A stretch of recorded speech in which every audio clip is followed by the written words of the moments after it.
हाथ जोड़कर सभी देशवासियों को मेरा जय गुरुदेव। परम संत बाबा जय गुरुदेव ने पूरे मानव समाज को, हिंदू मुस्लिम सिख ईसाई को सत्संग के माध्यम से यह समझाया कि सभी धर्मों के लिए सत्संग जरूरी है, क्योंकि सत्संग से प्रेम जागता है। इंसान किसी की हिंसाएं नहीं करता, 4 खाने 84 के जीवों से प्रेम करता है। इंसान जब सत्संग करता है तो मन भगवान से मिलता है। भगवान के बनाए 3 लोक, स्थूल, लिंग और सूक्ष्म लोक के अंतर्दृष्टि में दिव्य दृष्टि से दर्शन करता है। आत्मा जो है वो परमात्मा का अंश है। आत्मा परमात्मा से मिलती है। जैसे मनुष्य शरीर में आत्मा अंतिम समय में शरीर से निकलकर 4 खाने 84 में चली जाती है। सच्चे महात्मा की युक्ति के अनुसार, नामदान या मंत्रों के अनुसार, जिसने भगवान और परमात्मा को देखा हो, उसकी युक्ति से ये जीवात्मा जीते जी शरीर से निकलकर परमात्मा के बनाए 5 लोक के दर्शन करती है। कैसे करती है? जैसे हम एक दूसरे इंसान को देखते हैं, ऊपर अंतर्दृष्टि में साफ साफ स्पष्ट नजर आता है, जिसे हम मानव समाज में मुक्ति कहते हैं, मतलब जन्म मरण खत्म होना।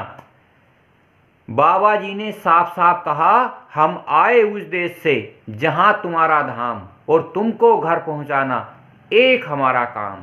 यानी कि सभी महात्माओं का उद्देश्य आदि से अंत तक, कबीरदास, सूरदास, मोहम्मद साहब, दादू पलटू, ये सब आत्माओं को जगाते हैं। जैसे इस दुनिया में उदाहरण के तौर पर इंसान अपना एक घर बनाता है, मौसम के बदलते वातावरण के अनुसार उसमें शरीर की सुरक्षा रक्षा होती है। तो उसी प्रकार से महात्मा इस आत्मा की, इस मन की आत्मरक्षा सुरक्षा करते हैं, जिससे कि ये जीवात्माएं 4 खाने 84 में ना जाए। क्योंकि जन्म मरण दुखी दुख होई। आपने इस समाज में देखा होगा, कीड़े मकोड़े जीव जंतु जितने हैं मौसम की मार को सह नहीं जाते और उनकी मृत्यु होती रहती है। तो मनुष्य शरीर, परम संत बाबा जय गुरुदेव ने कहा और सभी संतों ने कहा, ये परमात्मा का बनाया हुआ हरि मंदिर है। हरि मंदिर का मतलब है इसमें भगवान और परमात्मा के दिव्य दृष्टि से साफ साफ स्पष्ट दर्शन होते हैं। आज वर्तमान युग में हमें सोचना चाहिए, आज नए वर्ष के उपलक्ष्य में 1 तारीख 1 महीना और सन 2023, ये सबके लिए, चारों धर्मों के लिए बड़ा सौभाग्य का समय है। क्योंकि जो करेगा वो पाएगा, राजा रंग फकीर। यानी कि जो बाबा जी ने कहा, अगर तुम 2 मिनट करोगे तो तुम्हें 2 मिनट की मजदूरी मिल जाएगी। पहले के इतिहास में ऐसा नहीं था। इंसान सब 1000, 2000, 10,000 वर्ष की तपस्या करते थे, पूरी जिंदगी निकल जाती थी, और उस भगवान जो मन का मालिक है 3 लोक का, उसके दर्शन नहीं हो सकते थे। आज परम संत बाबा जय गुरुदेव ने सभी आत्माओं के लिए, इंसानों के लिए इतना सौभाग्यशाली समय रख दिया है कि जो जैसा करेगा उसे वैसा फल मिलेगा। तो हमें, तुम्हें सबको, पूरे भारतवर्ष की जनता को मैं हाथ जोड़कर प्रार्थना करता हूं, इस वर्तमान कलयुग में एक सुनहरा अवसर है। आप 2.5 घंटे का समय उस भगवान के लिए जिसे आप मानते हो, उस परमात्मा के लिए जिसे आप मानते हो, जिसने अंड खंड ब्रह्मांड बनाए हैं, जिसने हमारी आत्मा को बनाया है, जिसने हमारा ये शरीर बनाया है, जिसने हमारा ये मन बनाया है, उसे आप थोड़ा सा सोच लो, जिससे कि आने वाले भयानक समय में आपका ये शरीर आपका ये मन और आपकी ये आत्मा निर्मल और पवित्र हो जाएं और आपको दिव्य दृष्टि से दिखाई देने लगे और आप सामने वाले से, जो गुरु आपका सच्चा हो, जो दिखाने की सामर्थ्य रखता हो, जो भगवान को दिखा दे, परमात्मा से मिला दे, उससे आप बता सकें कि भगवान ऐसे होता है, परमात्मा ऐसा होता है, परमात्मा भगवान अंतर्दृष्टि में कैसे बात करते हैं। अरे जो समर्थ होता है, जिसने भगवान को देखा है, जिसने परमात्मा को देखा है, अगर आप उससे बताओगे तो मन में संशय जो होता है वो खत्म हो जाएगा। क्योंकि अंधा गुरु बहरा चेला, हुए नरक में ठेलम ठेला। हमें अंधे और बहरे नहीं बनना है। आपने इस वर्तमान कलयुग में देखा होगा, आपके घर परिवार समाज में देश दुनिया में बहुत सारे महात्मा हैं जिन्होंने दाढ़ी बाल रखा रखे हैं, लाल पीले नीले कपड़े पहन रखे हैं। आप उनसे नहीं पूछते कि आपने भगवान देखा है, परमात्मा देखा है। वो गुपचुप रह जाते हैं, वो किसी को बताते नहीं और सभी धार्मिक ग्रंथों का प्रमाण देते हैं कि गुरु को 10% का धन देना चाहिए। आप भोली भाली जनता को आपका तन लूट रहे हैं। जब आपका ये शरीर चलकर 100 किलोमीटर 1000 किलोमीटर तक जाता है तो आपका शरीर वहाँ जाकर सेवा भी करता है। जो आपका मन है उसे महात्मा ये कहते हैं जो नकली हैं कि आप अपना मन दे दीजिए, कि आप सोचें ना, अच्छे बुरे विचार मन में ना लाए ना, जिससे कि उससे हट ना सकें, जिससे कि आप उसे तन मन धन देते रहें तो आपका मन उसके अनुसार कार्य करता है। आपकी जो आत्मा है, आपका जो शरीर है, आप तन मन धन तीनों जो आपने कमाया हुआ धन है, तो आप उसे इकट्ठा कर कर उस महात्मा के यहाँ तमाम कोठी बंगले बना देते हैं, तमाम सत्संग स्थल बना देते हैं। तो उससे क्या होता है कि आपका तन मन धन तीनों ऐसे महात्माओं को चले जाते हैं जिसने भगवान और परमात्मा को ना देखा हो। इस सुनहरे कलयुग में बाबा जी ने कहा कि आप इस बड़े सौभाग्यशाली हो जो इस कलयुग में जन्म लिया, जहां से कबीरदास ने, मोहम्मद साहब ने, दादू ने, पलटू ने, सब ने भगवान को पाया। तो आपका कितना सौभाग्य है। सतयुग में, द्वापर में, त्रेता में 3 लोक के स्वामी को किसी ने नहीं पाया। आज इस कलयुग में आप सोचिए कि जब भगवान को पा सकते हो, जो मन है 3 लोक का मालिक पा सकते हो और देखकर अपने गुरु को साफ साफ बता सकते हो, तो कितना सौभाग्यशाली समय है। करनी करो। किसके अनुसार? बाबा जय गुरुदेव के अनुसार। बाबा जय गुरुदेव ने कहा महाबली एक शासक होगा, आप उसका कहना मानिए। बाबा जी ने कहा महापुरुष दया का संचार करते हैं। दया किसी एक में आती है, वो भी किसी नेक में आती है। बाबा जी ने साफ साफ कहा। भारत के उत्तर प्रदेश के एक छोटे से गांव में महान आत्मा का जन्म हो चुका है। अरे जब आप सत्य पर चलोगे, बाबा जय गुरुदेव ने 1952 से लेकर 2012 तक सभी सत्संगियों को यह समझाया कि सत्य पर चलिए। बाबा जय गुरुदेव का जीवन परिचय देखिए।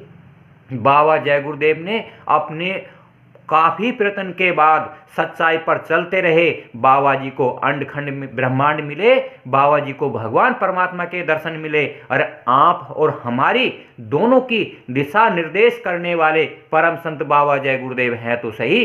बाबा जी ने कहा आप मेरे 3 काम कर दीजिए।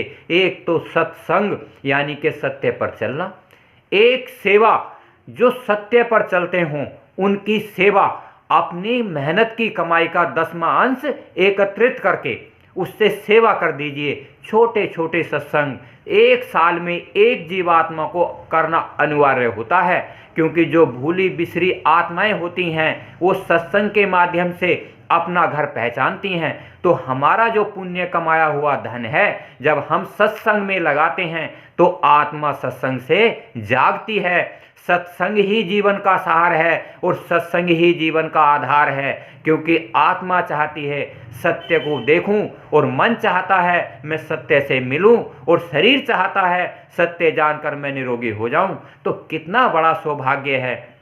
परम संत बाबा जय गुरुदेव ने मनुष्य शरीर में कहा कि परमात्मा से मिलो, उस भगवान से मिलो जिसने अंड खंड ब्रह्मांड बनाए हैं।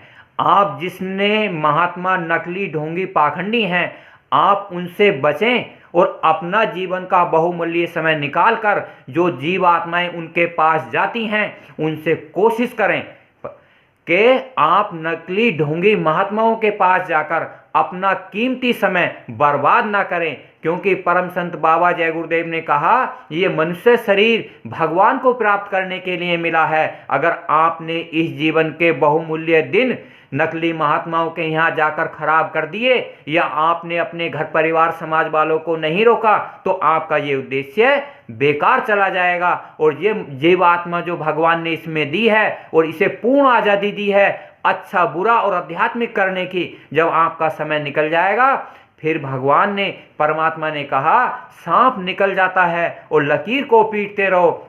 महात्माओं का भी समय हो जाता है, अपना काम कर कर चले जाते हैं और मनुष्य शरीर का भी समय निकल जाता है और जीव आत्मा 4 खाने 84 में चली जाती है, कीड़े मकोड़े जीव जंतु बनती है। तो आप नकली महात्माओं से बचें और समाज को बचाएं, ये एक सत्य धर्म है। अगर आप सत्य पर चलोगे तो आत्मा जागेगी, मन जागेगा, मन को भगवान मिलेगा, आत्मा को परमात्मा मिलेगा। अरे करनी करो, मार मन डालो, सत्य पर चलो। अगर आप आज नहीं चल सकते तो कहा था गुरु महाराज ने 2 युगों की टक्कर होगी तो बचाएगा कौन? सभी धर्मों के लोग मैं हाथ जोड़कर प्रार्थना करता हूं कि बाबा जय गुरुदेव के कहे अनुसार आप 3 काम करिए, सत्संग सेवा भजन। आप जाति बिरादरी छोड़ दीजिए, आप सत्य पर चलिए। सत्य का संग एक ऐसा संग है सभी धर्मों को प्यारा है, क्योंकि अगर आप जातिवाद करोगे तोड़ फोड़ आंदोलन करोगे तो ये मन हलचल बचाता है। एक दूसरे की चुगली निंदा करोगे द्वेष करोगे तो अपना कीमती समय बर्बाद कर लोगे। आप मानव समाज की सेवा करिए, अपनी कमाई का 10वां अंश निकालकर सत्य की राह खुद पर चलिए और दूसरों को बताइए। ये होता है सत्संग का मुख्य आधार। अगर आप खुद चलोगे और दूसरों को नहीं बताओगे तो जो परमात्मा है जिसने दुनिया बनाई है, वो अंडखंड ब्रह्मांडों का मालिक है, वो भी तो यही चाहता है कि सच बराबर तप नहीं, झूठ बराबर पाप, और जिसके हृदय साच है उसके हृदय परमात्मा आप। तो आपका ये उद्देश्य हो जाता है कि आप अपने घर परिवार समाज वालों को 2-2.5 घंटे का समय निकालकर अपना कीमती वक्त निकालकर इन नकली ढोंगी महात्माओं से साफ साफ स्पष्ट कर कर कह दीजिए। अगर आपने भगवान देखा है, परमात्मा देखा है तो आप हमें स्पष्ट बता दीजिए। अगर नहीं देखा है तो इस भोली भाली जनता को गुमराह ना करें, क्योंकि कर्मों का बोझ जब आता है तो रामचंद्र जी को भी वनवास में जाना पड़ता है। क्यों? कर्म राजा हरिश्चंद्र को भी शमशान घाट पर ले गए, वहां नौकरी कराई। तो हमें सोचना चाहिए आज कलयुग में जो जैसा करेगा वैसा उसे फल मिलेगा। कृष्ण भगवान ने गीता में कहा, तो बाबा जी ने भी कहा, मोहम्मद साहब ने भी कहा, कबीरदास ने भी कहा। अरे जब इतने महापुरुषों ने कहा है तो हम कब मानेंगे? ये मनुष्य शरीर आए दिन एक घड़ी के समान चलता रहता है, रात दिन होते हैं, मौसम बदलता है, सब समय जा रहा है। तो आज कीमती समय निकालकर सत्य पर चलिए, सत्संगियों की सेवा करिए, जो सत्य पर चलते हुए अपना कमाया हुआ धन उन्हें खिलाइए जो सत्य पर चलते हों। एक मथुरा मंदिर में जाइए, एक मनोकामना की छूट है सभी धर्मों की, भगवान को मांगिए, परमात्मा को मांगिए, ऐसे महात्मा की शरण मांगिए जिसने भगवान और परमात्मा को देखा हो। खितौरा जाइए, अमृत जल मिलता है। आप अपना तन मन धन किसी को ना दें जब तक आप भगवान और परमात्मा के लोक ना देख सकें, अंडखंड ब्रह्मांड ना देख सकें। अरे धोखा मत खाओ, सबको मानव समाज को समझाओ, करनी करो मन डालो। जय गुरुदेव। हाथ जोड़कर सभी से प्रार्थना है, सच बराबर तप नहीं, झूठ बराबर पाप। जय गुरुदेव।